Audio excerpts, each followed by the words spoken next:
राम कृष्ण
कृष्ण हरे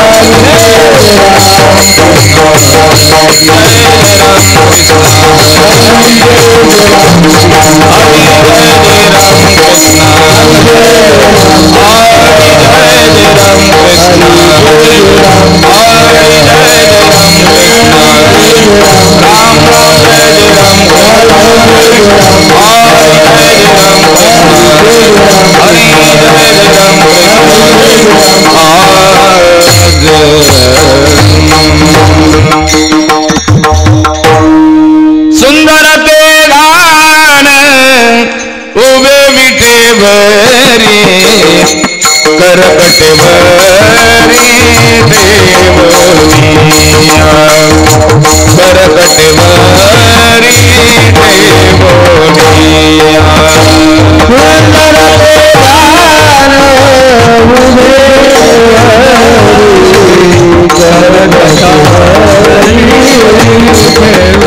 समोर येऊन बसा समोर सर्वांना तुलसी हार गळा कासे पितांबर हार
काल ठेवलं 2 वाजेपर्यंत हेलो राम कृष्ण हरे राम कृष्ण हरे हरे जय राम हरि जय राम कृष्ण हरि जय राम कृष्ण हरि जय राम कृष्ण हरि जय राम जय राम हरि जय राम कृष्ण हरि जय राम हरि जय राम हरि जय राम हरि जय राम हरि जय राम हरि जय राम हरि जय राम कृष्ण जय राम हरि जय राम कृष्ण जय राम हरि जय राम कृष्ण जय राम हरि जय राम कृष्ण जय राम जय जय जय राम कृष्ण जय राम हरि जय राम कृष्ण जय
रूप पाहता रोचनी रूप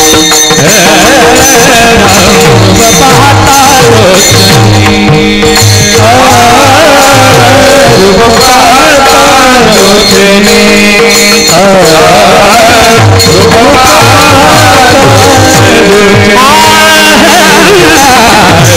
पाहता रोचनी लोचनी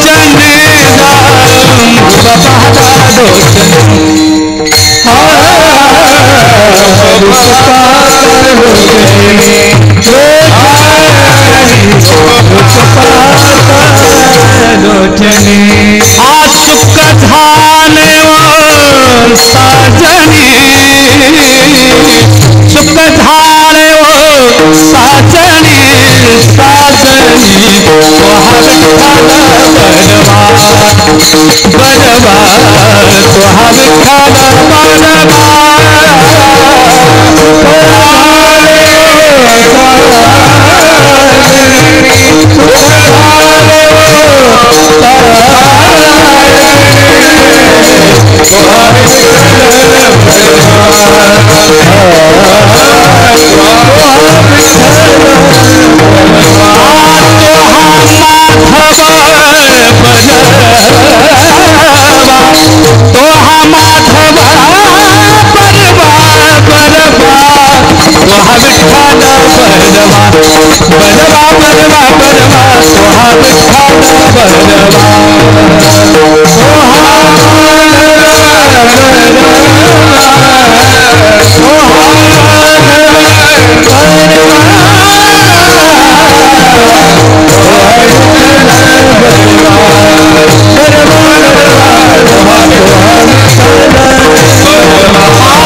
विश्वव्यापी माया तिने धापुड़ले छाया, तिने धापुड़ले छाया, तिने धापुड़ले छाया। विश्वव्यापी माया तिने धापुड़ले छाया, तिने धापुड़ले छाया, तिने धापुड़ले छाया। विश्वव्यापी माया तिन धापुड़ले छाया, धापुड़ले छाया, तिन धापुड़ले छाया। विश्वव्यापी माया तिन धापुड़ले छाया, तिन धापुड़ले छाया, तिन धापुड़ले छाया। अवते ते धाने थोड़े, अवते ते धाने सत्य गेले भोळ्यावरी आदित्यची झाली थोडी, अवतेची झाली थोडी, अवतेची झाली आपुले ते मना परी आपना बंधन, परी आपना बंधन, परी आपना बंधन। आपुलीचा मन करे आपना बंधन, करी आपना बंधन। सत्य गेले भोळ्यावरी अवते धाने थोडे, देते धाने थोडे, अवते धाने। सत्य गेले भोळ्यावरी अवतेची झाली थोडी, अवतेची झाली थोडी, अवतेची झाली। तुका म्हणे देवा तुम्ही कोडे हो गवा, तुम्ही कोडे हो गवा, तुम्ही कोडे हो गवा। तुका म्हणे देवा तुम्ही कोडे हो गवा, तुम्ही कोडे हो गवा, तुम्ही कोडे हो गवा। तुका म्हणे देवा तुम्ही कोडे हो गवा, कोडे हो गवा,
से हरिभक्तीपरायण काशीनाथ महाराज वाढणे.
भोला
विश्वव्यापी माया, विश्वव्यापी माया तिने झाकोडली छाया. सत्य गेले भोड्यावरे, अविद्येचे झाले थोरे. आपुलेचे मन करे आपणा बंधन. सत्य गेले भोड्यावरे, अविद्येचे झाले थोरे. तुका म्हणे देवा तुम्ही कोडेही उगवा. सत्य गेले भोड्यावरे, अविद्येचे झाले थोरे. योऽन्त प्रविश्य मम वाचमिमं प्रसुप्तं संजीवयत्यखिल शक्तिधरस्वधामना. अन्यांश्च चरणश्रवणत्वगादीन् प्राणान्नम भगवते पुरुषाय तुभ्यं. पांडुरंगा करो प्रथमान, पांडुरंगा करो प्रथमान. दुसरे चरण संताचे,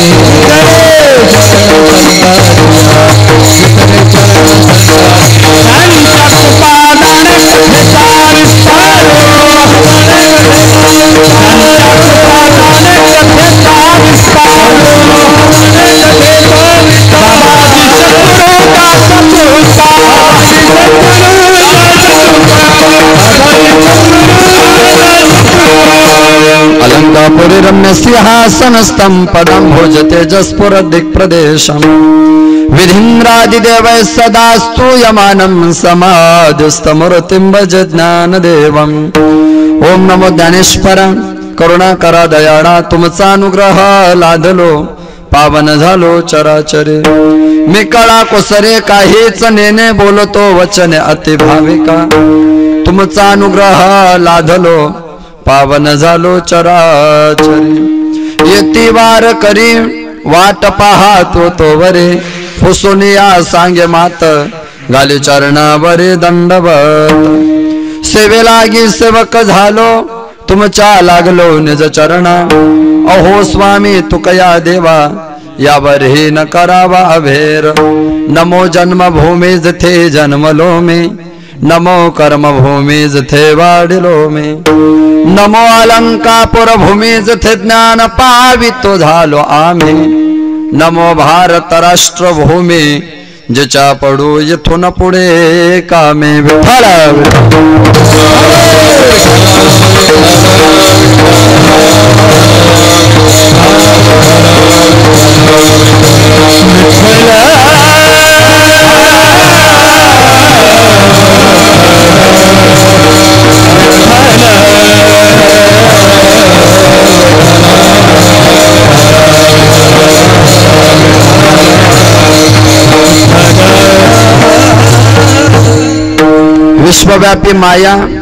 विश्वव्यापी माया तिने झाकोडली छाया सत्य गेले भोड्यावरी अविद्येचे झाले थोरे प्राप्त प्रसंगी कीर्तन रूपे सेवेकरता घेतलेला अभंग अक्षरब्रह्म अव्यक्त ज्ञान अलौकिक काव्य तत्परता अलौकिक कार्य तत्परता सामर्थ्यता प्राप्त संत वैराग्य विषण ज्ञानांचे राजे साधकांचे मायबाप युगांचे माऊली कविले सम्राट चक्रवर्ती अलंकार निवासी माऊली महाविष्णू संत सम्राट ज्ञानोबा माऊली महावैष्णव ज्ञानोबा यांना सुद्धा प्रिय आणि वैष्णव असावेसे साधू अर्थात वारकरी संप्रदायामध्ये फार मोठा अधिकार प्राप्त संत तथा हिंदवी स्वराज्य संस्थापक हिंदुहृदय सम्राट छत्रपती शिवाजी महाराज यांचे धर्मगुरु आणि अखिल विश्वाला सुशोभित करणारे जगद्गुरु तुकोबाराय यांचा 4 चरणाचा अभंग आपण सर्वांच्या सेवेकरता आयोजित करविला आहे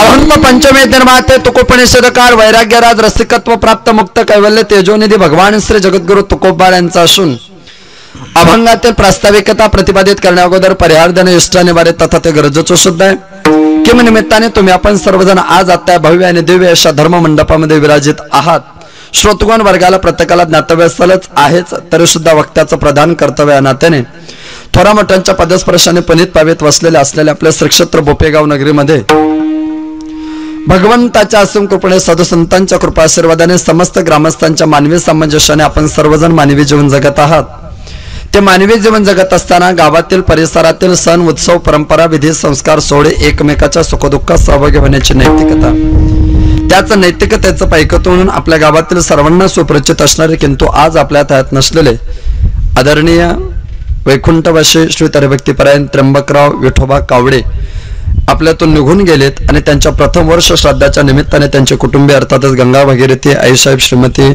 इंदुबाई त्र्यंबकराव कावडे त्यांचे चिरंजीव श्रीयुत योगेश त्र्यंबकराव कावडे त्यांच्या सुविद्य पत्नी योगिता योगेश कावडे ज्ञानेश्वर त्र्यंबकराव कावडे सुनीता ज्ञानेश्वर कावडे नवनाथ सकाराम कावडे मनोहर रामचंद्र कावडे त्यांच्या कुटुंबातील बालगोपाल अर्थातच सृष्टी त्यानंतर समृद्धी साक्षी आणि सार्थक या समस्त कावडे कुटुंबाच्या विद्यमाने आजची ही कीर्तन व्यवस्था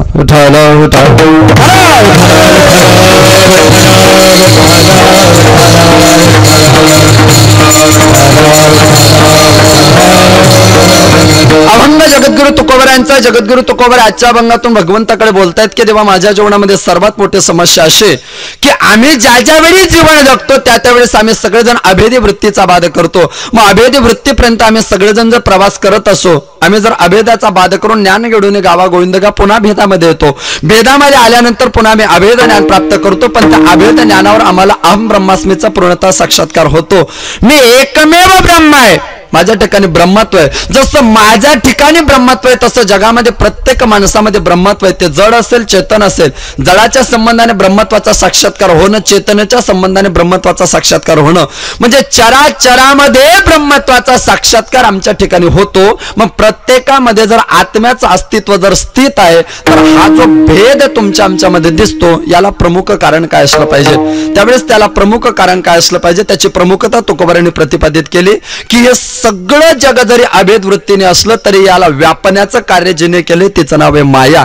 मायेने आपल्या आवरणाखाली, आपल्या छायेखाली या सगळ्या जगाला ग्रासण्याचा प्रयत्न केलाय. मग विश्व ज्यावेळेस मायेखाली ग्रासल्या जातं त्यावेळेस जे खरं ज्ञान असतं ते ज्ञान त्यावेळेस काय करत असतं. महाराज म्हटले त्याला नाईलाज झाला, सत्य गेले भोड्यावरी. म्हणजे ज्ञान भोडेपणावर गेलं म्हणून अज्ञानाच्या अविद्येची थोरी झाली. मग ही थोरी का वाढली त्यामागचं प्रधान आणि प्रमुख कारण असं आहे. खरं तर अज्ञानाची थोरी वाढली नसते, खरं तर अविद्येची थोरी वाढली नसते. आपल्या भाषेत खरं तर दुर्जनांची मगरुरी वाढली नसते, पण ज्या अर्थी ती वाढते त्या अर्थी सज्जनही त्याला तितकेच कारणीभूत आहे. लोक बोलतात दुर्जन लोक वाढलेत, लोक बोलतात दुर्जनांचा अतिरेक झाला. कधीच नाही. दुर्जन लोक कधीच मोठी होत नसतात. सज्जन लोक निष्क्रिय झाली की दुर्जन लोक सक्रिय होत असतात.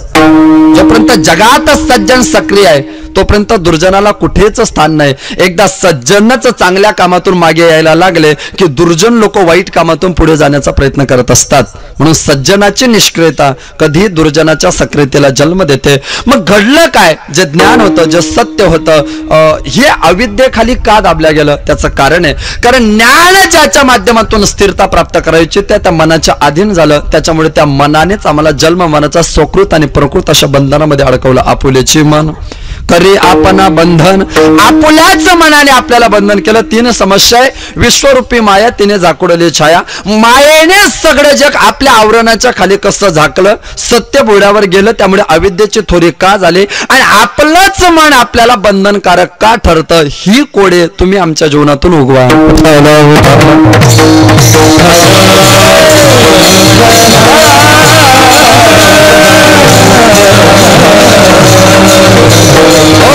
साधारणतः जगामध्ये दोन पद्धतीचा विचार करतो. एक जडाचा वर्ग आहे आणि दुसरा जीवाचा वर्ग आहे. एक जड वर्ग आहे, दुसरा चेतन वर्ग आहे. एक सजीव वर्ग आहे, दुसरा निर्जीव वर्ग आहे. एक सज्जनांचा वर्ग आहे, तसा एक दुर्जनांचा वर्ग आहे. एक चांगल्या लोकांचा मार्ग आहे, दुसरा वाईट मार्गाचा. काही इष्ट कर्म करणारे लोक आहे, काही पूर्त कर्म करणारे लोक आहे. काही लोक प्रारब्धानुकूल जीवन जगतात तर काही लोक त्याच्या पलीकडे सहजतेने जीवन जगतात. जीवन जगत असताना जातीचे जे जगण्याचे एक स्वतंत्र शैली. काही लोक प्रपंचाला अनुलक्षून जीवन जगतात तर काही लोक परमार्थाला अनुलक्षून जीवन जगतात. प्रपंच आणि काही लोक प्रपंचानंतर परमार्थ करतात, काही लोक परमार्थानंतर प्रपंच करतात, काही लोक प्रपंच आणि परमार्थ या दोन्हींची सांगड घालतात. प्रपंचानंतर परमार्थ करणे हा एक वर्ग आहे. परमार्थ केल्यानंतर प्रपंचाचा विचार करणे हा दुसरा वर्ग आहे. पण प्रपंच आणि परमार्थ या दोन्हींचा समन्वय साधणे हा तिसरा वर्ग आहे.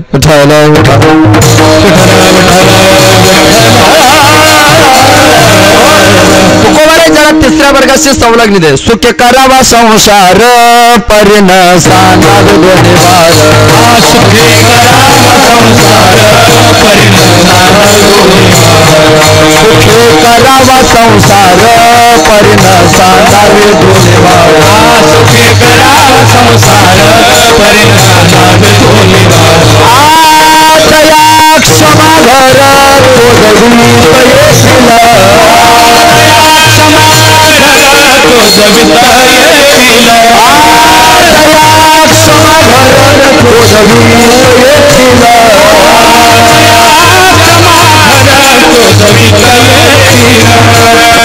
करावा संसार परिण सांगावे दोन्हीवार.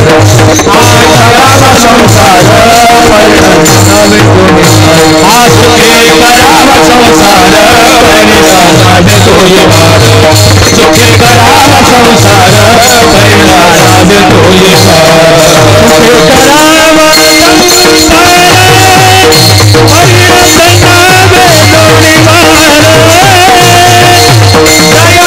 सुखे करावा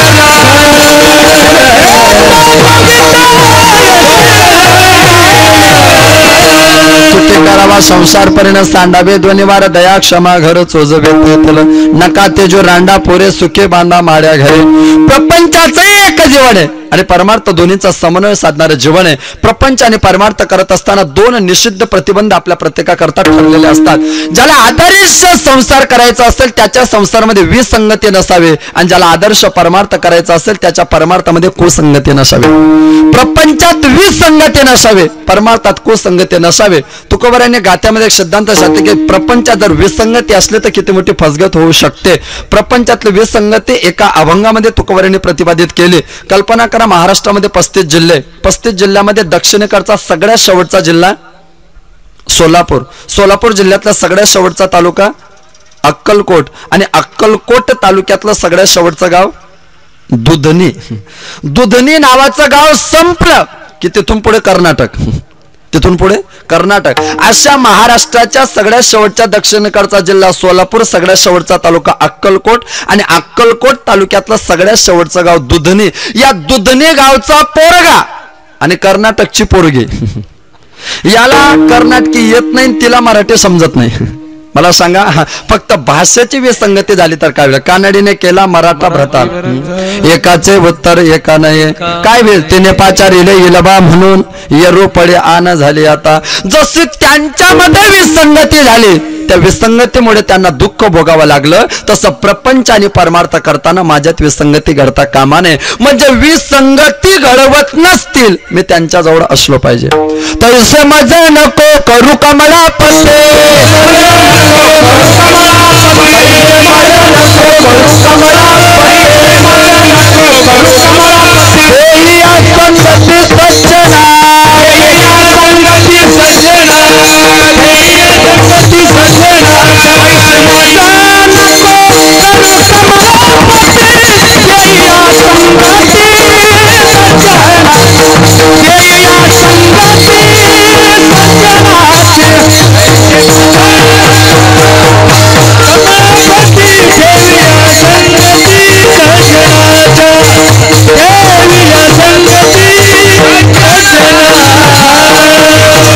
प्रपंचामध्ये विसंगती नसाय. तैसे मज नको करू कमळापती दे या संगती सज्जन. मग कमळापती मज तैसे करू नको, मग कैसे कर या सज्जनाची संगती देई ऐसे कर. मला अखंड या सज्जनाची संगत घडली पाहिजे. प्रपंचात विसंगती नसावे. जाऊ द्या, कर्नाटक महाराष्ट्र खूप लांब झालं. आपल्या महाराष्ट्रातला विचार करा.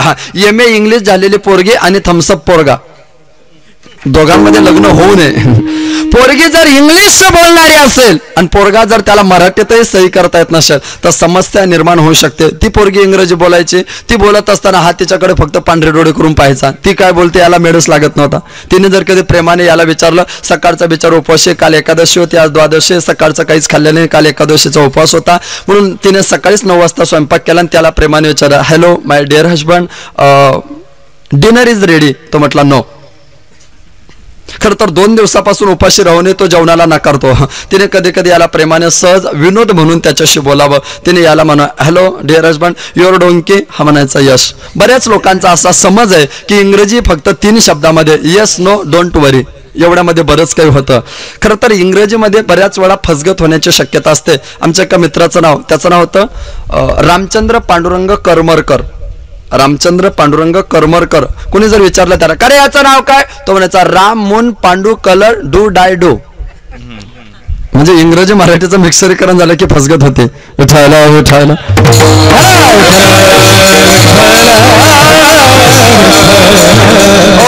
प्रपंचात विसंगती नसावी आणि परमार्थात कुसंगती नसावी. मग कुसंगती नावाचा शब्द कशा करता? एका सुभाषितकाराने आणि रंगनाथ गुरुजींच्या चरित्रात आलेला शब्द आहे. सत्संगेन परमप्राप्ती दुस्तरम तरतेचे रात तस्मादती प्रयत्नेन सत्संगम सततम करू हो. सत्संगम सततम करू तस्मादती प्रयत्नेन दुस्तरम तरतेचे रात सत्संगेन परमप्राप्ती दुस्तरम. दुस्तर या शब्दाकरता गुरुजींनी प्रयोग केला. दुस्तर म्हणजे माया, कुसंगती म्हणजे मायेची संगती. परमार्थात मायेची संगती नसावी आणि प्रपंचामध्ये विसंगती नसावी. मग या दोन्हीमध्ये काय असावं? प्रपंचामध्ये सुसंगती असावी आणि परमार्थामध्ये सत्संगती असावी. प्रपंचात सुसंगती म्हणजे सज्जनाचे चांगल्या माणसाची संगती असावी, पण परमार्थ करत असताना नसत्या चांगल्याच माणसाची संगती नसावी, तर संतत्व प्राप्त असलेली सत्संगती असावी. परमार्थात सत्संगती आणि प्रपंचात सुसंगती असावी. प्रपंचात सुसंगती माणसाला उपयुक्त ठरते, परमार्थात सत्संगती माणसाकरता उपयुक्त ठरते. म्हणून महाराजांची भाषा त्या पद्धती आपण बऱ्याच वेळा पाहतो. अखंड जया तुझे प्रेते, अखंड जया तुझे,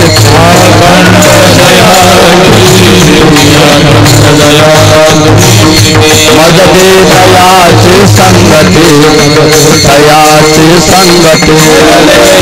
संगती, मगमे कमळावते, मगमे कमळावते,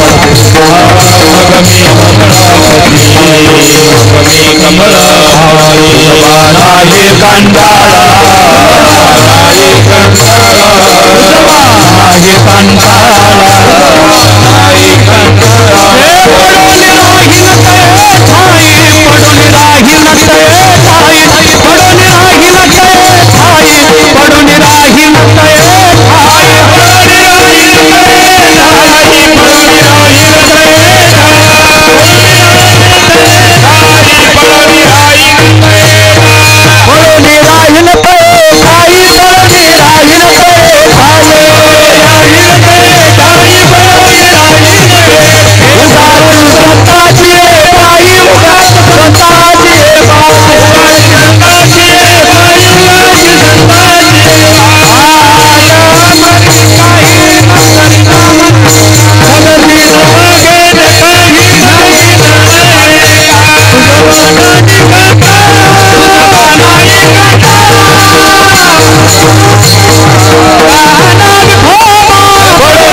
जीवनात सत्संगती कशी असली पाहिजे. अखंड जा तुझे प्रीती मज दे तयाचे संगती, मग मी कमळापती तुझबा नाने कंटाळा.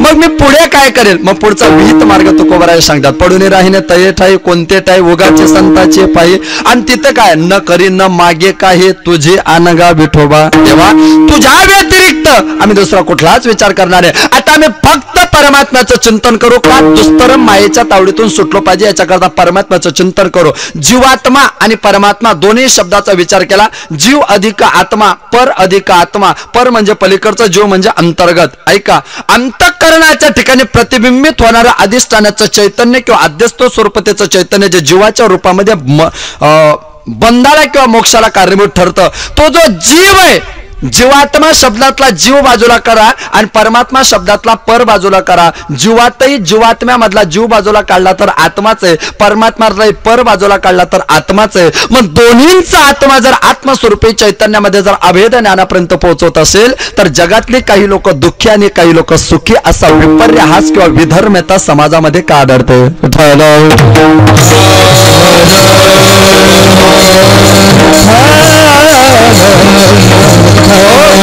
बरं, दुसरी एक व्यवस्था आहे, तुम्ही याला उत्तर कदाचित आपण देऊ शकतो. सोप्या भाषेत आपल्याला बोलायचं म्हटलं आपण सहज सांगू शकतो. कर्म ते गती हे न्यारे वाहा बुद्धी क्या करेगे बेचारी.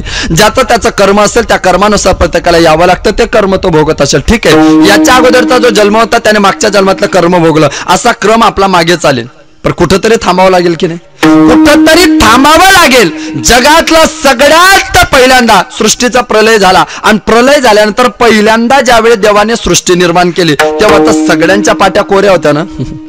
मग तेव्हा जर सगळ्यांच्या पाट्या कोऱ्या होत्या, त्याही वेळेस सगळ्या लोकांना सुख का नाही, त्याही वेळेस काही लोक दुःखीत काही लोक सुखी आहेत की नाही. मग सर्वांच्या पाट्या कोऱ्या आहेत. त्याचं कारण असं आहे, आपण जरी प्रलयाच्या कालामध्ये प्रलय झाल्यानंतर सगळ्या जगाचा नाश होतो, त्याच्यानंतर अविद्येच्या म्हणजे मायेच्या साहाय्याने आपलं प्रत्येकाचं कर्म त्या अविद्येजवळ असतं.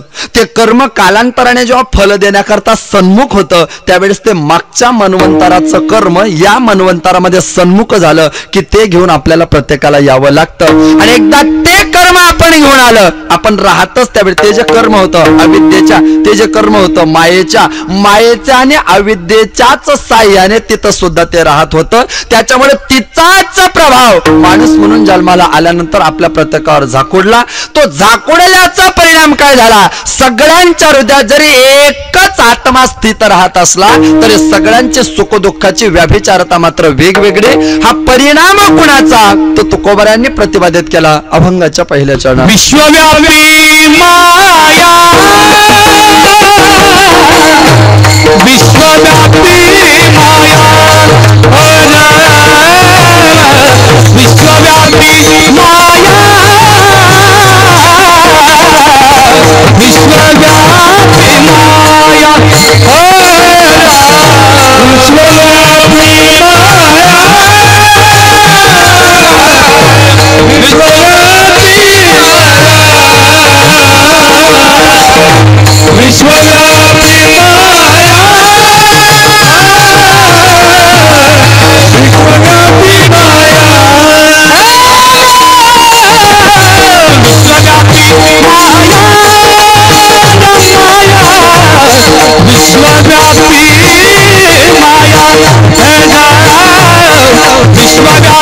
माया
विश्वव्यापी माया तिने झाकोडली छाया. हा सगळा मायेचा परिणाम आहे. ती माया सगळ्यांना झाकण्याचा प्रयत्न करते. ठीक आहे, माया सर्वांना ग्रासते, यात विशेषत्व नाही. जडाला ग्रासते, जीवाला ग्रासते. जीवाला ग्रासत असताना त्या जीवाला तिने ग्रासलं तर हरकत नाही. जो जीव अज्ञे जीवाला ती ग्रासत असेल ठीक आहे, सुज्ञ जीवाला ती ग्रासत असेल तेही ठीक आहे, पण प्राज्ञ जीवाला का ग्रासते? प्राज्ञाला काय ग्रासते? अज्ञ ज्याच्या ठिकाणी ज्ञानच नाही अशा अज्ञानी माणसाला मायेने ग्रासलं तर त्यात काही मोठेपणा नाही. जो साधनारूढ साधक आहे त्याच्या मागच्या जन्माचं प्राक्तन जर त्याला साथ देत नसेल तर त्यालाही माया ग्रासते, यात काही विशेषत्व नाही. पण अखंड प्रभूचं चिंतन करणाऱ्या प्राज्ञ लोकांना सुद्धा माया जेव्हा ग्रासते त्यावेळेस त्या माया इतकी बलवत्तर आहे का? नेमकी जी माया ग्रासते ती माया कारणाने जीवाला ग्रासते, एक स्वरूपाने जीवाला ग्रासते, दोन कारणाने ग्रासते का स्वरूपाने ग्रासते, जीवाश्रयाने ग्रासते का ब्रह्माश्रयाने ग्रासते, सत्स्वरूपाने ग्रासते, असत स्वरूपाने ग्रासते का सदाशेत कार्य अवच्छेदकाने जीवाला ग्रासते.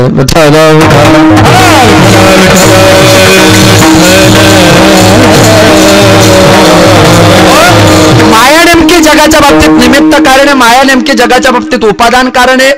माया नेमकी जगाच्या बाबतीत कोणत्या कारणामध्ये बसते? उपादान कारण आहे, निमित्त कारण आहे का आपल्या भाषेमध्ये विनाकारण आहे? काय नेमकं कारण काय तिचं? माया आलेली आहे पण कशा करता? बरं, देवाची माया जी त्या मायेतून आता किती प्राज्ञा असला तर सुटत नाही. आपल्याला सगळ्यांना माहिती आहे पौष शुद्ध प्रतिपदा ते पौष शुद्ध सप्तमी असा 7 दिवसाचा हिवाळ्यामधला प्रवास सुदामजींनी पोरबंदर ते द्वारका केला. आणि पोरबंदर ते द्वारका भगवान श्रीकृष्ण परमात्म्याचे भेट घेतले, दोघांचे भेट झाले. एक दिवस सुदाम्याने देवाला सटत चला आपण स्नान करायला जाऊ, द्वारकेच्या जवळ स्नान करायला आले. बरोबर कमरेबरोबर छातीबरोबर पाण्यामध्ये गेले आणि सुदाम्याच्या मनाला काय ग्रासित घालत काय नाही. सुदामजी म्हटलं देवा तुझी माया कशी राहते मला एकदा पाहायचे. देवाने म्हटलं खरं सांगू का, जे पाहतात ते सांगण्याकरता शिल्लक राहत नाही, तुम्हाला दिसत नाही हेच फायदा आहे तुमचा. माझे तुमच्यावर नाही नाही तुझी माया मला पाहायचे, मी अखंड तुझं चिंतन करत होतो, बघू तर देत मला ग्रासते का. देवाने काहीच केलं नाही. सुदामजीच्या डोक्यावर हात ठेवला. जसा हात सुदामाच्या डोक्यावर ठेवला त्याच क्षणाला सुदामजींना असं वाटलं की ते पाण्यामध्ये बुडाले आणि वाहत जात आहे. मायेचा परिणाम. वाहत वाहत सुदामजी त्या पाण्यामध्ये वाहत जात होते. समोरून एक हत्ती येत होता. त्या हत्तीच्या सोंड्यामध्ये फुलांची माळा होती. त्या हत्तीने ती माळा सुदामजीच्या गळ्यात टाकली. सुदामजी म्हटलं काय झालं. त्या लोकांनी सांगितलं आमच्या राज्याचा राजा मेलाय आणि आमचा नियम असा आहे हत्ती ज्याच्या गळ्यामध्ये फुलांची वरमाला टाकेल त्याच्याशीच तोच तिथला राजा होईल. सुदामजीने म्हटलं बरं झालं, असे माझे हालच होते, राजा झालो चांगलं झालं. हे सगळं कुठे मायेमध्ये. मायेमध्ये हे सगळं चालू होतं. नंतर ते राजा झाल्यानंतर आनंदाने संसार चालू झाला. पुढे काहीतरी दिवस निघून गेले आणि एक दिवस सुदामा रूपी राजाची त्या मायावी राज्यातली बायको मेली. बायको मेल्यानंतर सगळ्या लोकांनी ते पत्नीचं प्रेत बाहेर काढलं, स्नान वगैरे झालं. मग त्या प्रेताला सगळ्या जणांनी ते ठेवलं, बांधायला लागले. नाना प्रकारचे कोणी हार टाकतंय नाही का. आयुष्यभर ज्या माणसाला लोक हारवत होते मेल्यावर त्याच्या अंगावर हार टाकतात. केवढं विशेषत्व आहे नाही का. सगळे कोणी हार, कोणी ते साड्या, कोणी काही सगळं. आणि जीवन असतं जो तो प्रेत बांधणारा ठरलेला असतो. ज्ञानोबरांची भाषेत मृत जैसा शृंगारीला नाही का. मेलेल्या माणसाला शृंगार काय कामाचा आहे. मेलेल्या माणसाला शृंगार कामाचा नसतो, पण सगळ्यांनी तो शृंगारताय. आणि ते प्रेत बांधणारी लोक असतात ना प्रत्येक गावामध्ये, ते ठरलेले असतात. बरं इतक्या म्हणजे एकाग्रतेने काम करतात ते, असं वाटतं की ही जागा फक्त त्यांच्यासाठीच आहे. हातही लावू देत नाही ते दुसऱ्याला, हातही लावू देत नाही. कधी कधी मनाला असा विकल्प शिवून जातो, हा माणूस सगळ्या गावाला बांधतो. म्हणजे तुम्हालाही विकल्प शिवलाच. हा मायेचाच परिणाम म्हणावा लागेल आता. तिने झाकुडली छाया नाही का. कधी कधी मनामध्ये विकल्प येतो, हा सगळ्या गावाला बांधतो. समजा काय हा बांधणाराच मेला तर केवढं टेन्शन. ग्रामपंचायतला नवीन जागा भरताना नाही का. नवीन जागा भरताना प्रॉब्लेम येईल की नाही, कशी भरायची, प्रेत बांधता येईल की नाही, रस्त्यात पाडेल का नाही का. मृत जैसा शृंगारीला त्या राणीचं प्रेत सगळं सजवलं. त्याच्यानंतर दुसरी एक तिरडे सजवले, त्याच्यावर सुदाम्याला झोपवलं. सुदामा म्हटलं मी जिवंत आहे. म्हणे नाही नाही आमच्या राज्याचा नियम आहे की जर राजा जर मेला हत्तीच्या गड्यामध्ये माळा द्यायची. त्याने ज्याच्या गड्यात माळा टाकली तो राजा होतो. पण राजाच्या आधी जर राणी मेली तर राणी सोबत राजा जिवंत असला तरी तिथंच पेटवावा लागतो. सुदामा म्हटला पहिला नियम चांगला होता, दुसरा घातक आहे. दोन्हींना त्या तिथं आणलं, तिचं प्रेत पेटवलं. तिच्याच प्रेतावर सुदामजींना तिथं प्रेतावर टाकलं. सुदामजी धारदार धारदार प्रेत पेटायला लागलं आणि सुदामजी ओरडायला लागले, देवा वाचव, अरे पोळतय जडतय, वाचव वाचव. देवाने डोक्यावरचा हात बाजूला काढला, पुन्हा छाती बरोबर पाण्यात. आणि मग सुदाम्याला देवाने विचारलं, सुदामा काय कशी होती माया, आहे तशीच राहू दे, आता मला दाखवू नको. कारण तुझ्या मायेचा परिणाम आहे. वेदांत परिभाषेमध्ये जर आपण मायेचा विचार केला, माया खरी का खोटी. नाही आधी नाही अंती किंतु अवसाने. आधी नाही अंती नाही. आधी म्हणजे आपल्या जन्माच्या अगोदर होती, पण आपल्याकरता ग्रसित होती का नाही. आपल्या जन्माच्या अगोदर तिचा आणि आपला काहीच संबंध नाही. बरं आपण मेल्यावर तिचा आपला काही संबंध आहे. आपल्या जन्माच्या अगोदर मायेशी आपला संबंध नाही, आपण मेल्यानंतर मायेशी आपला संबंध नाही. पण जन्म आणि मरण याच्या मध्ये मात्र ती आपल्याला एक सेकंद सुद्धा सोडत नाही. जीवन असंच आहे. सोप्या भाषेत ते वेगळ्या भाषेत बोलायचं म्हटलं तर आपल्याला प्रत्येकाला म्हणते, ज्या मुलीसोबत आपलं लग्न होतं, ज्या मुलीसोबत आपलं लग्न ठरलं, ज्या मुलीसोबत आपलं लग्न झालं, त्या मुलीचा आणि आपला लग्नाच्या अगोदर काही परिचय, ओळख, टेलिफोन काहीच नाही. आते भाऊ आणि मामे बहिणी सोडून ते वरून पुण्य करून आलेले असतात. तसं जोडपं जर असेल पण साधारणतः असं आहे, जिच्या सोबत आपलं लग्न होतं तिच्याशी आपला अगोदर कुठलाच परिचय नसतो. आता पोरं करून घेतात तो भाग सोडून द्या नाही का. ज्या पोरांना 100 रुपयाचं बॅलन्स 6 महिने पुरत होतं, त्या पोरांना साखरपुड्यापासून तर हळद लागेपर्यंत 2-2 हजार रुपयाचं बिल येतं पोस्टपेड. आता ते कसं येतं मला विचारू नका नाही का. येतं त्यांना बिचारांना जाऊ देत. लग्नाच्या अगोदर ज्या मुलीशी आपलं लग्न झालं, लग्नाच्या अगोदर संपर्क नाही. बरं मेल्यानंतर पुढे संपर्क आहे नाही, मेल्यानंतर तिच्याशी संपर्क नाही, लग्नाच्या अगोदर तिच्याशी संपर्क नाही. पण मधला टप्पा असा आहे, ती जर आजारी पडली तर डॉक्टरला आपण बोलवतो. तिचं जर अर्ध डोकं दुखलं आपलं शाबास, आहे सगळ्यांना तो आजार. मला सांगा, लग्नाच्या अगोदर जिच्याशी परिचय नाही, आज ती आजारी पडली तर आपल्याला एवढं टेन्शन काय येतं? कारण तिचा आज आपल्याशी संपर्क जडलाय. दोन शरीरातून एका निस्वार्थ प्रेमाचा ओघ वाहतोय.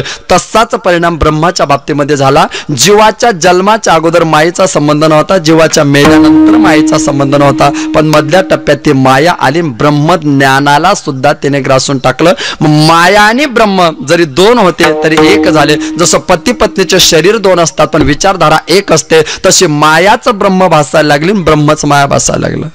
ब्रह्म तेची माया, माया तेची ब्रह्म, माया तेची ब्रह्म, ब्रह्म तेची माया, अंगानी छाया जया परे,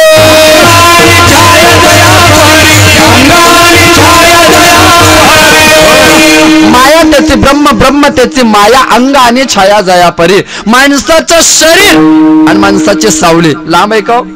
माणसाच्या शरीराशीच सावलीचा संपर्क आहे, तशी ब्रह्माशीच माया आहे. पण शरीर आहे 6 फुटाचं, शरीर आहे 6 फुटाचं. सकाळी सावलीचा आपण विचार पहा, सावली एका टप्प्यात माणसाच्या 3 पट वाढलेली असते.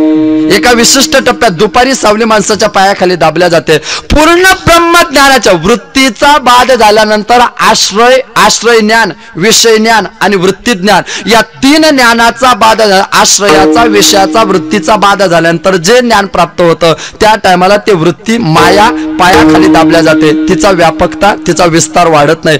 पण तीच सावली जसे संध्याकाळी 4 वाजता माणसाच्या 3 पट वाढलेली असते, त्याच पद्धतीने हा जीव अज्ञतेने प्रपंचाच्या विषयाच्या संगतीत जर आला तर ती संसाराच्या मायेची सावली या खऱ्या शरीरापेक्षा मोठी होत असते. याच्यापेक्षा ती शरीरापेक्षा सावली मोठी होते. तसा जीवात्म्यापेक्षा मायेचा संबंध वाढतो. का वाढतो? कारणाने. काही लोकांचं मोठेपण कारणाने असतं, काही लोकांचं मोठेपण कारणाने असतं. आहे मोठा, स्वतःमध्ये पाहिजे तेवढे अंतर्गत गुण नसतात, पण परंपरेमुळे का होईना मोठेपणा असतो, मोठेपणा असतो. आज तुमच्या माझ्यासारख्या लोकांना जर राजकारणामध्ये प्रवेश करायचा म्हटला तर शून्यातून सुरुवात करावी लागेल. तीच सुरुवात जर एखाद्या स्टेट लेव्हलच्या माणसाला, काय कल्पना करा, राहुल गांधी, सोनिया गांधी, राजकारण नाही पण व्यवस्था लक्षात घ्या, राहुल गांधी, सोनिया गांधी यांना मोठेपणा मिळवण्याकरता काही करावं लागलं का हो?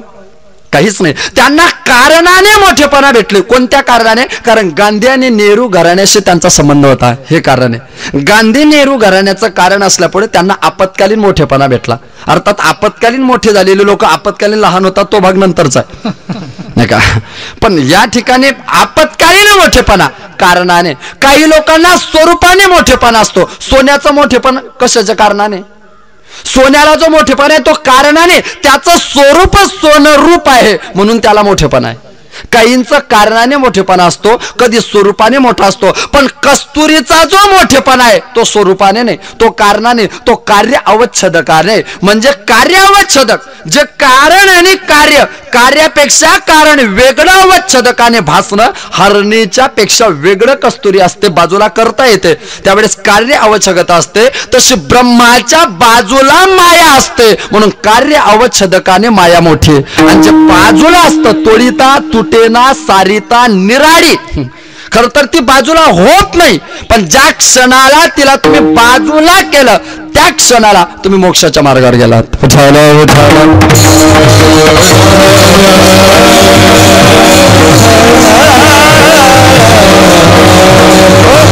मायेला खरं म्हणावं का खोटं म्हणावं? मी बोलून सत का असत. खरं म्हणावं तर ती दिसत नाही, खरी वस्तू दिसली पाहिजे. खरं म्हणावं तर ती दिसत नाही, खोटी म्हणावं तर परिणाम दावल्याशिवाय राहत नाही. खरं म्हणावं तर दिसत नाही आणि खोटी म्हणावं तर परिणाम दावल्याशिवाय जात नाही. मग ते सत का असत, सत का असत. माणसाच्या आपल्या शरीराचा विचार करा. आपल्याला जे नख येतात, नख, हे नख सजीव का निर्जीव? बरं, आपल्या डोक्यावरचे केस सजीव का निर्जीव? काय नख आणि केस सजीव का निर्जीव? तुम्ही जर त्यांना सजीव म्हणत असाल तर कापताना त्रास होत नाही, कापताना त्रास होत नाही. आणि तसंच एखादा ब्लेड मारा बरं इकडं, हातावर त्रास होतो की नाही? मग नख आणि सजीव, नख आणि केस यांना जर सजीव म्हटलं तर कापताना त्रास होत नाही. बरं निर्जीव म्हणावं तर वाढल्याशिवाय राहत नाही. निर्जीव म्हणावं तर वाढतात, सजीव म्हणावं तर कापताना त्रास होत नाही. तसं मायेचं तिला जर आपण नाहीच म्हणावं तर जग वाढवण्याचं काम चालूच आहे. तिला जर नाही म्हणावं तर जग वाढवण्याचं काम चालू आहे. बरं ती आहे म्हणावं तर आयुष्यात कधीच दिसले नाही. आहे म्हणावं तर दिसले नाही म्हणावं तर कार्य दिसतंय. कारण दिसत नाही पण कार्य दिसतंय. आणि बऱ्याच वेळा कारण न दिसता सुद्धा काही निमित्त कार्य असतं, काही उपादान. घट तयार करायचा असतो. घट तयार करताना कुंभार निमित्त कारण आहे. कुंभार निमित्त कारण आहे पण माती उपादान कारण आहे. मातीचा घट जर तयार करायचा असेल, मातीचा घट जर तयार करायचा असेल, कुंभार निमित्तापुरती पण माती उपादान कारण. कुंभार नसल्यावर घट होऊ शकतो. कुंभार नसल्यावर घट होऊ शकतो आणि माती नसल्यावर घट होऊ शकत नाही. त्याच्या पलीकडची आपण अजून एक भूमिका मांडू शकतो की कुंभार आणि माती या दोन्हींचा जर विचार करायचा असेल तर एकदा घट तयार झाला की त्या घटाला कुंभाराची गरज नाही. पण घट तयार होताना, घट तयार झाल्यावर आणि घट संपल्यावर सुद्धा जिचा संबंध कायमस्वरूपी राहतो तिला म्हणतात माती. माती उपादान कारण आहे, कुंभार फक्त निमित्त कारण. तसा देवरूपी कुंभार हा शरीर रूपी घट करायला फक्त निमित्त कारण आहे. पण माया नावाची माती घट तयार करतानाही होती, घटाचा वापर करतानाही होती आणि घट स्मशानभूमीत नेल्यावर ती होतेच. मग ती तोपर्यंत आहे म्हणजे काय, तिन्ही कालामध्ये येते. भूतकालामध्ये, वर्तमान कालात आहे आणि भविष्य कालामध्ये. खरं तर ही काय करत असते, जीवाच्या ठिकाणी अविचार जन्माला घालत असते, जीवाच्या ठिकाणी अश्रद्धा जन्माला घालते. मग अश्रद्धा आणि अविचार करतो. अपरोक्ष ज्ञान प्राप्त करायचं असलं की माणसाच्या अंतःकरणात अविचार येतो आणि परोक्ष ज्ञान प्राप्त जर करू द्यायचं नसेल तर माणसाच्या जीवनात अश्रद्धा येते. परोक्ष ज्ञानाला कारणीभूत असते त्याला अश्रद्धा म्हणतात. अपरोक्ष ज्ञानाकरता जी प्रतिबंध आणत असते त्याला अविचार म्हणतात. अविचार आणि अश्रद्धा यांचा जर बाध करायचा असेल तर जडाचा आणि जीवाचा भार देवाला समर्पित करावा लागतो.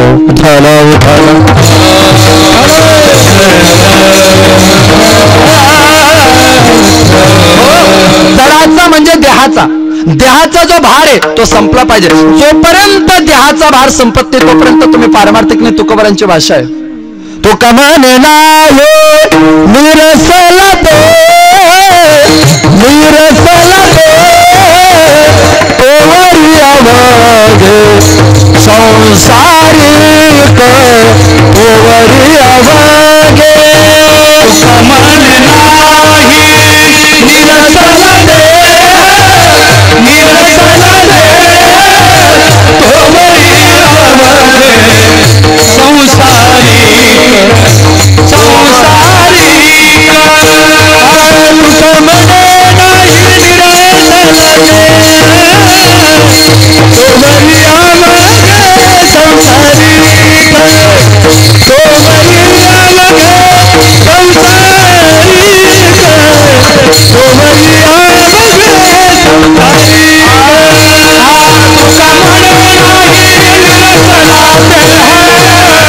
ओवरी अवघे संसारिक,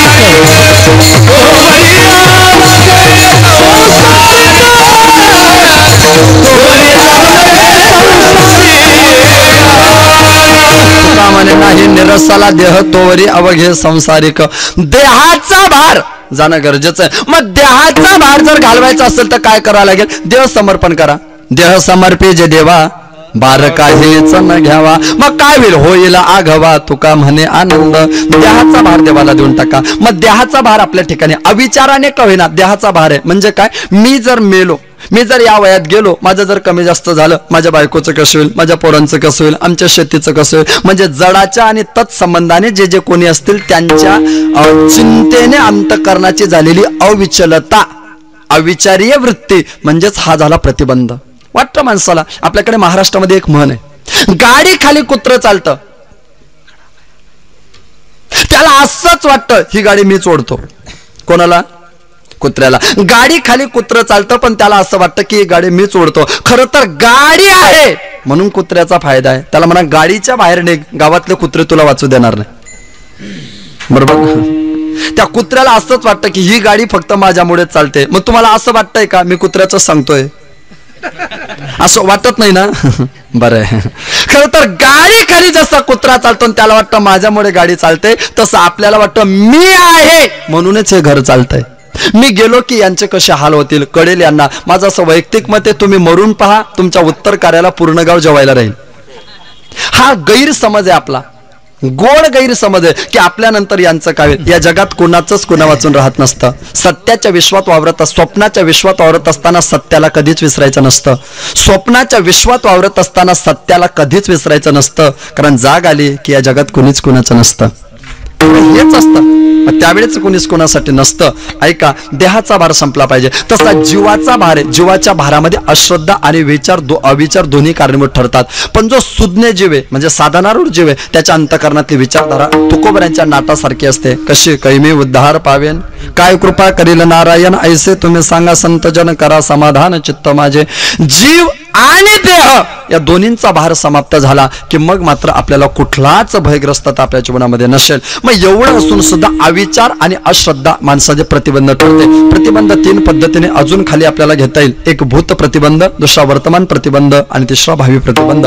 भूत प्रतिबंध म्हणजे काय, या जन्मात परमार्थ करायची खूप आवड असते, पण मागचे काही प्रतिबंध असतात ते माणसाच्या प्रार्थना करत असताना, काहीतरी साधना करत असताना ते प्रतिबंध बरोबर डोळ्यासमोर जसच्या तसे उभे राहतात आणि देवापासून आपल्याला लांब नेतात. हा त्या प्रतिबंधाचा परिणाम आहे. वर्तमान प्रतिबंध तत्क्षणिक बुद्धीची एकाग्रता, पुन्हा आला अविचार.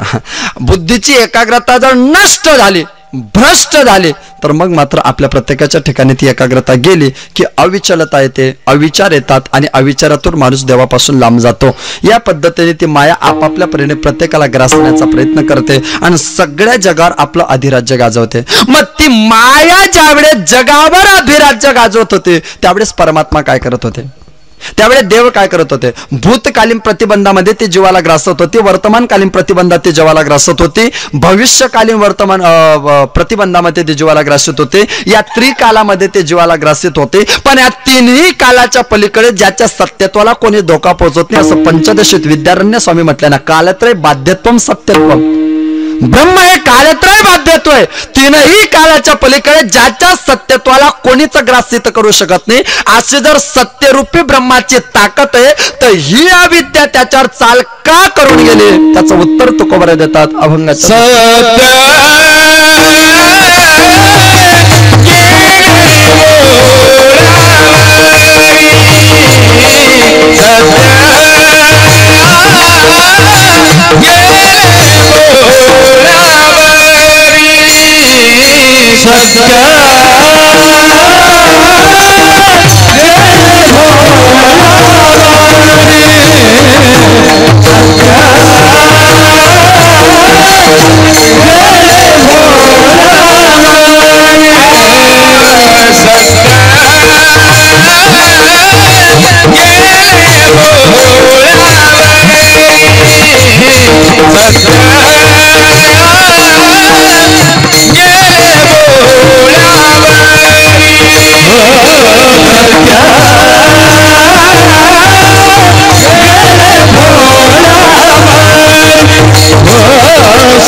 झाला. असं का घडलं? सत्य गेले भोड्यावरी, अविद्येचे झाले थोरे. सत्य भोड्यावर गेलं. कोणतं सत्य? ते सत्य ज्याचं वर्णन ज्ञानोबराय करतात. सत्य ज्ञानानंत गगनाचे प्रावरण नाही, रूप वर्ण गुण जेथे, जेथे गुण नाही, रूप नाही, वर्ण नाही, ते सत्य भोड्यावरी गेले. ज्याला रूप नाही, ज्याला गुण नाही, ज्याला वर्ण नाही, वर्ण रहित, रूप रहित आणि गुण रहित, तो जे सत्य ते सत्य भोड्यावर गेलं. भोडा शब्दाचा विश्वकोशात असा अर्थ निघतो. भोडा शब्दाचे दोन अर्थ आणि दोन्ही एकमेकाच्या विरोधी. पहिला अर्थ भोडा म्हणजे मूर्ख आणि दुसरा अर्थ भोडा म्हणजे सगळं येऊन मला काहीच येत नाही असं नाटक करतो तोही भोडा. मग नेमकं देव याच्यापैकी काय? देव मूर्खत्वाचं लक्षण होतं म्हणून भोडेपणावर गेले का? नाही नाही. देव कधी कधी भोळा शब्दाचा अर्थ मूर्ख, प्रपंचामध्ये भोळा शब्द लावायचा असला तर मूर्ख म्हणून लावायचा, आणि परमार्थात भोळा शब्द लावायचा असला तर सगळं येतं तरी मला काहीच येत नाही असं मानतो, हे त्याचं मोठेपण आहे. म्हणून बऱ्याच वेळा स्त्रिया संसारामध्ये म्हणतात आमच्या घरचे ना खूप भोडे आहेत. खरं तर त्यांना म्हणायचं असतं मूर्ख आहे, पण पर्यायी शब्द भोळा चांगला वाटतो म्हणून त्या सहज म्हणतात हे खूप भोडे. काही काही लोक म्हणतात नाही तो माणूस साधा आहे, आपला भोळा माणूस आहे. किती भोळा, किती भोळा. एखाद्याकडे जर 500 रुपये असले तर 1,500 डिझेल खर्च करतो आणि 500 रुपये घरी घेऊन येतो. इतका भोळा नाही का? इतका भोळा नसावा. आणि नाही म्हणा. अर्थात भोळा शब्दाचा भगवान शंकराच्या बाबतीत आपण भोळा पद वापरतो. शिवभोळा, चक्रवर्ती किंवा तुकोबराय काल्याच्या कीर्तनात देवाला भोळा म्हणतात. तुका म्हणे सर्व कडा ज्याची अंगी, भोडेपणा लागी भीक मागे. भोडेपणा लागी भीक मागे म्हणजे काय? तुका म्हणे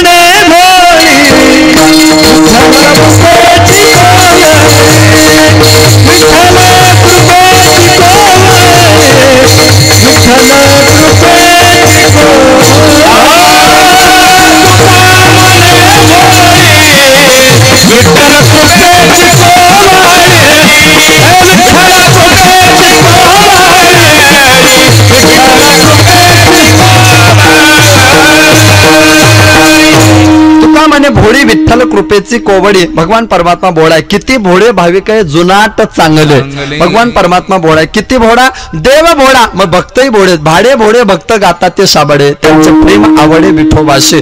दोन्ही भोळे, यात विशेषत्व नाही. त्यांचा भावही भोळा, भाव भोळा, भक्त भोळा, देव भोळा, म्हणून जिंकू जाणे कडी काढा.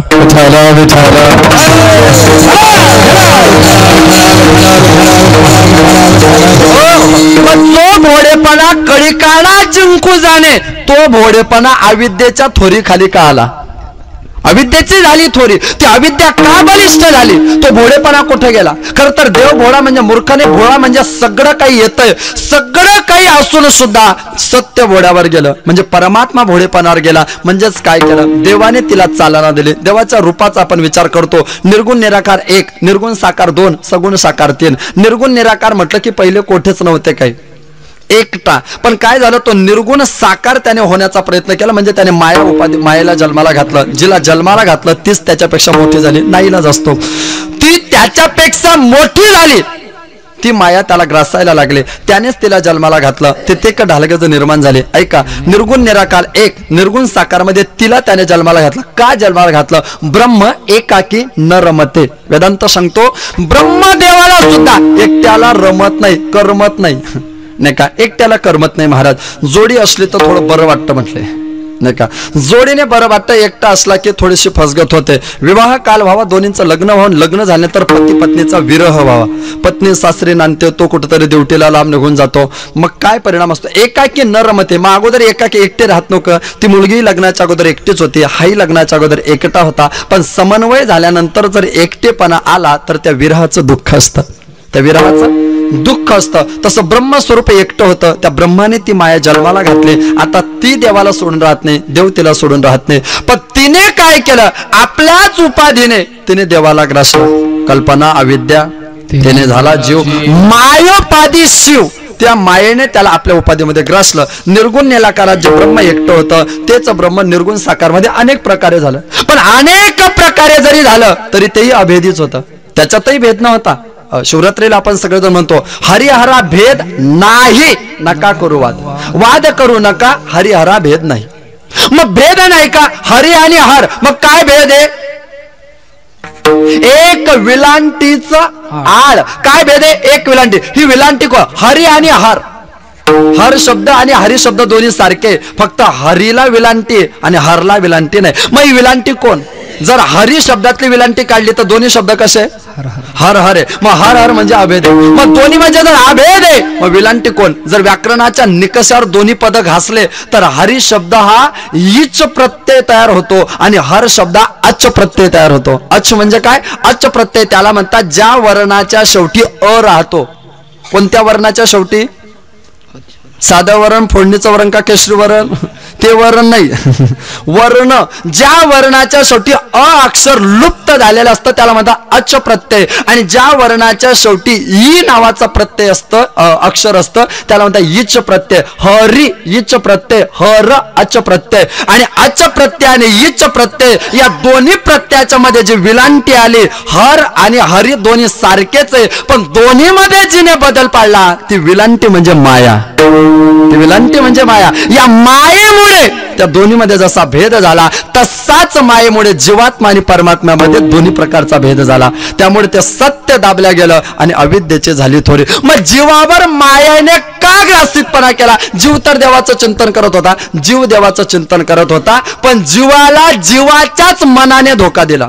ते आपण ऐकतो, आम्ही तो अपनो नाही लुटा. आम्हाला आमचीच लोक कधीतरी ग्रासित ठरतात नाही का? आपलीच लोक आपल्याला खाण्याकरता कधी टपलेले असतात. त्याचाच परिणाम तुम्ही कधी विचार करा. आपलीच लोक आपल्याला घातक ठरतात, दुसरी लोक ठरत नाही.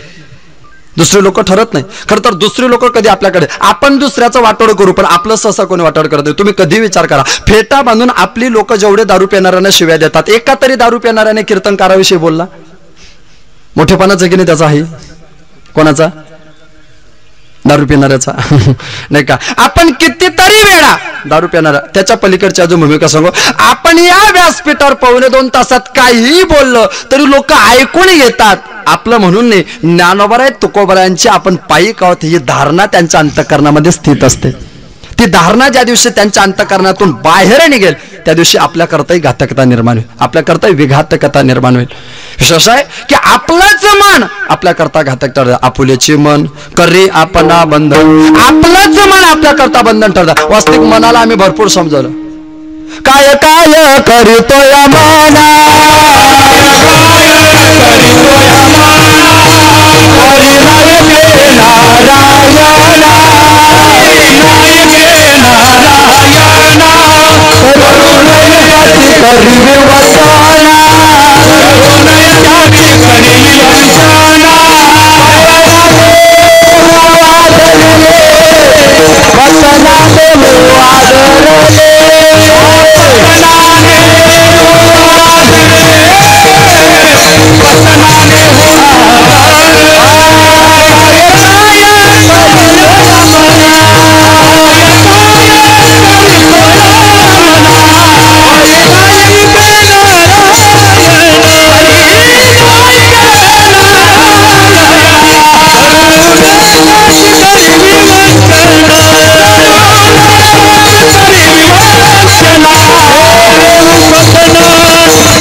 आपलंच मन करी आपण बंधन, आपलंच मन आपल्याकरता घातक ठरतं. म्हणून मन माणसाने स्थिरता केली पाहिजे. ज्या दिवशी मन स्थिर झालं त्या दिवशी आपल्याला कोणाचा धाक नाही. आपल्या मनावर आपल्याला प्रत्येकाला विजय मिळवता आला पाहिजे. आणि देवा मनावर विजय मिळवता याच्यासाठी मी काय केलं पाहिजे? खरं तर देवा 12:30 वाजून गेले म्हणून आता मनही काही ताब्यात ठेवून फायदा नाही. म्हणून देवाने म्हटलं देवा एकच करा. तुका म्हणे देवा तुम्ही कोडे हे उगवा. हे सगळे माझ्या जीवनात कोडे. कोड म्हटलं की इच्छा आणि कोडे म्हटलं की संकट. कोड म्हटलं की इच्छा, कोडे म्हटलं की संभ्रम.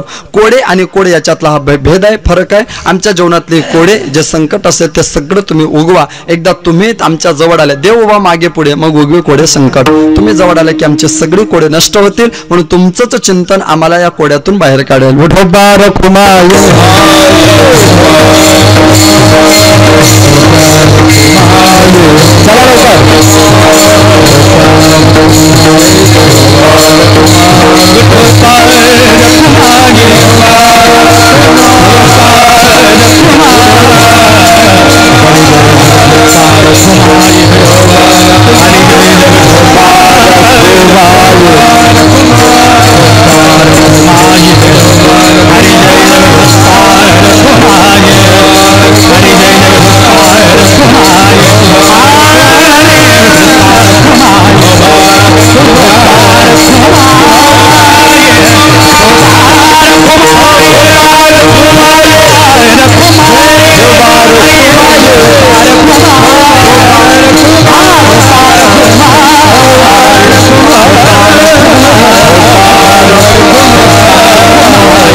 तुम्ही कोडे हे उगा, हे कोड आमच्या प्रत्येकाच्या जीवनातून निघालं पाहिजे. विज्ञान अध्यात्माचे सांगड घालताना बऱ्याच वेळा आमच्या मनामध्ये संभ्रम निर्माण होतात. बरीच विज्ञाननिष्ठ लोक बऱ्याच वेळा मानतात की माणूस मेल्यानंतर त्याचा पुनर्जन्माशी काही संबंध नसतो. ठीक आहे, उत्क्रांतीवादाचा जनक त्याचं नाव आहे डार्विन, आणि उत्क्रांतीवादाच्या जनकाच्या सिद्धांतावर सापेक्षतावाद वगैरे आइन्स्टाईन वगैरे लोकांनी मांडलेले काही सिद्धांत, आणि त्याच्याही पलीकडे एक चांगला सिद्धांत ज्यांनी मांडला पंडित दवाजोग यांनी अध्यात्मशास्त्राचे काही सिद्धांत मांडले, वेदांत शास्त्राचे काही सिद्धांत मांडले. त्यांनी प्रत्येक विज्ञान निष्ठतेवर घात केला. म्हणजे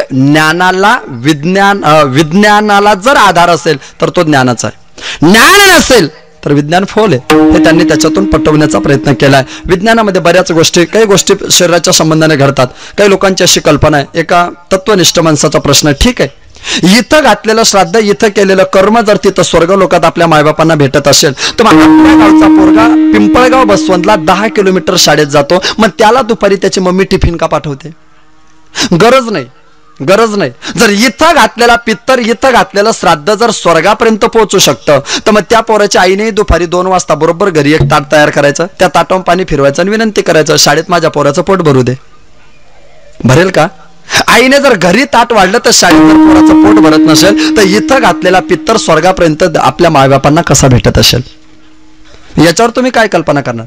याच्यावर तुम्ही श्रद्धा करा. स्वामी विवेकानंदांना अमेरिकेत विचारलेला प्रश्न, काय म्हटलं, भारतातले लोक मूर्ख आहे काय? त्या भारतामध्ये काही विशेषत्व नाही. मायबाप मेल्यावरही त्यांच्या पुण्यतिथ्या करतात, मायबाप मेल्यावर त्यांचे पित्तर घालतात. आमच्या अमेरिकेत असे रिकामे कामा नाही.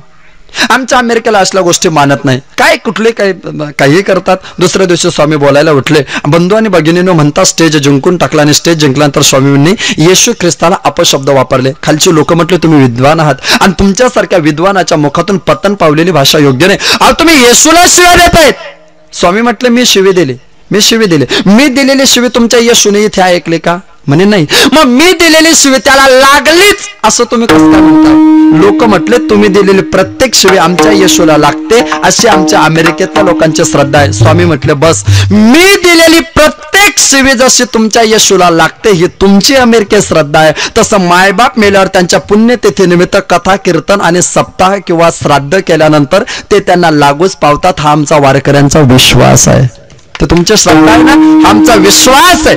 प्रेताचे काही संबंध आहेत? प्रेताच्या, मला मेडिकल मध्ये उत्तर द्या तुम्ही, किती विज्ञान निष्ठित लोकांनी उत्तर द्या. MD डॉक्टरला कधीतरी प्रश्न विचारून पहा की माणूस मेल्यानंतर माणसाचं प्रेत का फुगतं? MD डॉक्टरला विचारा, मेल्यानंतर का प्रेत फुगतं? कोटेशन, हा पूर्ण उत्तर काय ते आपल्या भाषेमध्ये काय म्हणतात, वळाचं पान पिंपळाला लावणं, तसं उत्तर नको पाहिजे. कोटेशन सहित पूर्ण साक्षीत्वासहित त्याने उत्तर द्यावं की प्रेत का फुगतं. का फुगतं प्रेत? प्रेत फुगण्यामागचा हेतू काय? आपल्या शरीराची काही रचना आहे, पंचमहाभूत आहे, त्याच्यामध्ये पंचप्राण आहे, पंच उपप्राण आहे. त्या पंच उपप्राणापैकी प्रत्येक शरीराचे ठेवण आहे. तळपायच्या नखापासून तो डोक्याच्या केसापर्यंत आपल्या शरीराचे ठेवण आहे. आपला मोठा मेंदू पंतप्रधान आहे, लहाना मेंदू उपपंतप्रधान आहे. आपले डोळे नभोवाणी दूरदर्शन मंत्री, आपले कान पालकमंत्री, आपलं पोट अन्न नागरी पुरवठा मंत्री जे सध्या खाली आहे, आपली शरीरावरची त्वचा डिफेन्स संरक्षण मंत्री, मध्ये सगळे घाण आहे पण बाहेर पावडर लावून बिलकुल टकाटक आहात से आहात तक अशी परिस्थिती आहे. आपल्या अंगावरचे केस वनमंत्री, आपले हात अर्थमंत्री, आपले पाय दळणवळण मंत्री, आपले कान पालकमंत्री, आपली बुद्धी शिक्षण मंत्री, आपलं फुफ्फुस राष्ट्रपती, नाही का? हे सगळं मंत्रिमंडळ आहे. पंचप्राण, पंच उपप्राण, त्याच्यात एक उपप्राण, त्या उपप्राणाचं नाव आहे धनंजय. माणूस मेल्यानंतर माणसाचा प्रेत फुगवण्याचं काम हा 4थ्या नंबरचा उपप्राण करतो, त्याला म्हणतात धनंजय. प्रेत पेटवल्यावर जो आवाज होतो ना, आपण म्हणतो कवटी फुटली, नाही, शास्त्र सांगतं धनंजय नावाचा उपप्राण त्याला सोडून गेला, आता कर्म संपलं. नियम आहे. का करतात तुम्ही? काही गोष्टी लक्षात घेत नाही का? प्रेत बांधल्यानंतर प्रेताच्या बाबतीत काही समन्वय असतात, प्रेताच्या बाबतीमध्ये काही नियम आपण सगळेजण सांभाळतो. विज्ञान अध्यात्माचे काही सांगाळे. पती मेल्यानंतर स्त्रीच्या हातातल्या बांगड्या का फोडतात बरं? ती नंतर बांगड्या घालत नाही का? नंतर बांगड्या परिधान करत नाही? करते. आता प्रश्न असा, बांगड्या फोडायला बांगड्याच हातात नसतात, तो भाग सोडून द्या. त्या का घालत नाही? कारण त्यांना माहिती आहे तेव्हाही फोडायच्या आणि आताही फोडायच्या. म्हटलं का रिकामा डोक्याला ताप हाताला? नाही का? भारतीय संस्कृतीची पद्धत स्त्रीच्या हातामध्ये काचेची बांगडी असली पाहिजे. ती नंतरही बांगडी परिधान करते, नंतर ती बांगडी परिधान करते, पण त्यावेळेस बांगड्या का फोडल्या जातात? कारण बांगडी सौभाग्यवतीचं लेणं आहे. तिने ज्या बांगड्या परिधान केल्या त्या सौभाग्यवतीच्या, याच्यानंतर ती बांगड्या परिधान करेल, पण आयुष्यात हिरव्या बांगड्या कधीच परिधान करणार नाही, कारण तिचं कुंकू संपलंय. बरं, विज्ञानात जर सांगायला लावायची म्हटली तर आपण सगळे लहान होतो. लहान असताना आपण दवाखान्यात शाळेमध्ये शाळा शिकायचो. एक मलेरिया डॉक्टर शाळेत यायचे, रक्त तपासायचे. कुठे? बोटावर. ते बोटावर जे रक्त निघायचं ते रक्त कशावर न्यायचे? ते काचाच्या पट्टीवर. काचेच्याच पट्टीवर का न्यायचो? कारण काचेच्या पट्टीवर व्हायरल जंतू, विषारी जंतू जास्त वेळ राहतात. काचेच्या पट्टीवर, काचावर जंतू जास्त वेळ राहतात. पती मेला की आपल्या शरीराला 20 से 7 करोड म्हणजे आपल्या शरीराला 3.5 कोटी छिद्रे आहेत. त्या 3.5 कोटी छिद्रांमधून हे जे केस असतात, रोम असतात, लव असतात, हे ढिल्ले पडतात. याच्यातून सगळा आजार जो असतो आपला, तो सगळ्या आजाराचे सगळे जंतू बाहेर येतात, ते शरीरावर स्थित होतात. पत्नी पतीच्या प्रेतावर हात आपटून आपटून रडते, त्याच्यामुळे तिच्या नवऱ्याला जो आजार झालेला असतो त्या आजाराचे सगळे जंतू तिच्या बांगड्यांवर पसरतात. आणि त्याच बांगड्या ज्या हातावर ते जंतू राहतात, ते जेवण करताना त्या बांगड्या तोंडाच्या एकदम जवळ येतात. ते सगळे जंतू जर तिच्या तोंडात गेले तर नवरा ज्या आजाराने मेला त्याच आजाराने ती मरू नये म्हणून डॉक्टरी भाषेमध्ये विज्ञानात बांगडी फोडतात. का फोडतात बांगडी? विज्ञानात त्याचं कारण आहे. ते वारा घालण्याची पद्धत आहे की नाही तुमच्याकडे? वारा घालायची पद्धध असे, तो जो आपला साडीचा पदर किंवा रुमालाचा असेल तर तो पदर, तो वारा असा नाकाजवळ घालायचा असतो की ते जंतू आपल्यात येऊ नये शरीरात. हे जास्त शिकलेले कमरेजवळ वारा घालतात. काय बजेट मलाही कळना. पद्धत आहे. विज्ञानाने लावलेले सांगड कशा करता आपल्याला काही तितकं विशेषत्व नाही. भारतीय हिंदू धर्मामध्ये प्रेत पेटवतात आणि इतर लोक प्रेत पुरतात. पुरण्यापेक्षा प्रेत पेटवलेलं चांगलं आहे. आज ज्या समाजामध्ये आजार आहे म्हटले, कशासाठी? माणूस जर आजारी असला तर ते आजार अग्नीमध्ये पेटून संपून जातात, ते जंतू संपून जातात. पण जी प्रेत जमिनीत पुरल्या जातात, कालांतराने पाऊस पडतो, पाऊस पडला की जमिनीत पाणी मुरतं, म्हणजे त्या प्रेताजवळ पाणी येतं. त्या प्रेताजवळ पाणी, खालून जमिनीचा ओलावा, दोन्ही पाण्याचा ओलावा एकत्र झाला की ते प्रेत सडतं. ते प्रेत सडलं की त्याच्यामध्ये जंतू तयार होतात. ते जंतू त्या व्हायरल पाण्यामध्ये जातात. ते जंतू खाली एका विशिष्ट पातळीपर्यंत जातात. आपण बोर केला, आता बोरही आपल्याला बोर करतोय, तो भाग सोडून द्या. पण आपण आड खोदला, आता आडही नजरे आड झाले. आता एकच आड, तुमच्या कामात मी आड आणि माझ्या कामात तुम्ही आड.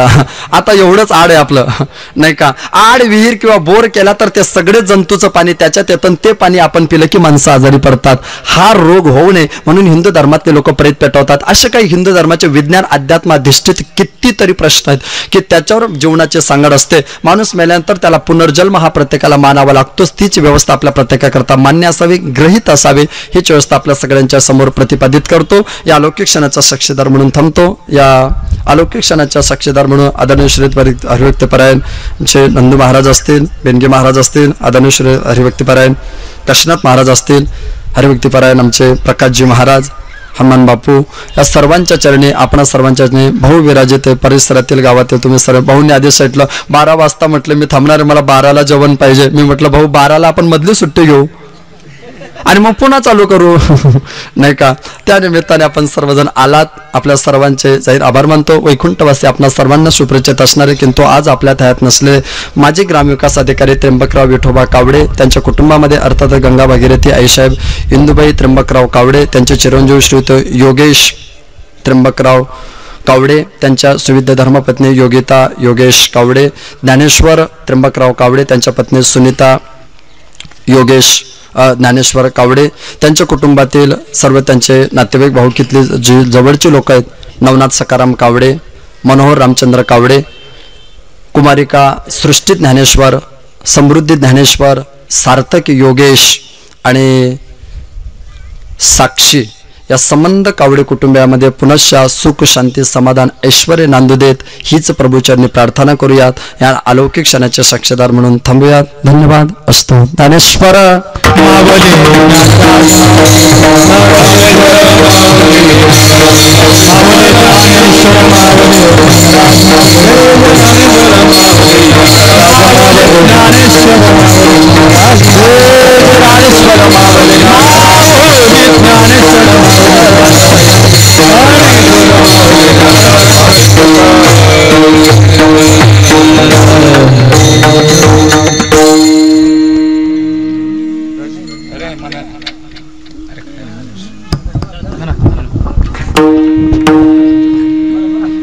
तुका म्हणे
तुम्ही उगवा